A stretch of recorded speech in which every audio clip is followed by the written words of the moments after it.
He is eating lunch at his desk. It is a busy week.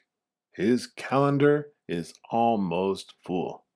A colleague is coming from out of town. He is only here for 2 days. They need to meet.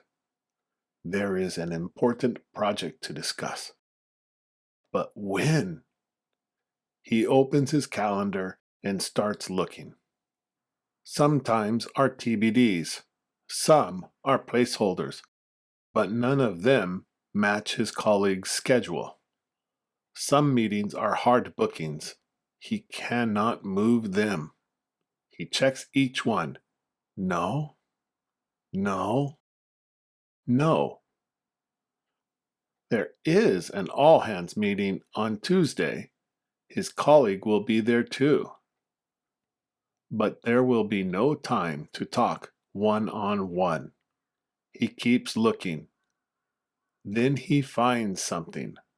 There is one optional meeting that works for both of them. It belongs to another colleague. He sends her a quick line message and asks if she minds.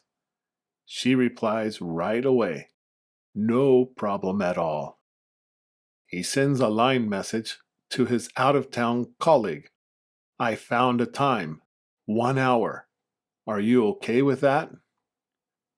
His colleague replies quickly, "Yes, that works. I'll send you the documents too. Can you read them before we meet?" He says yes. The documents arrive that afternoon. He reads them before the day is over. The next day, they meet. The meeting goes smoothly. 1 hour is just enough time.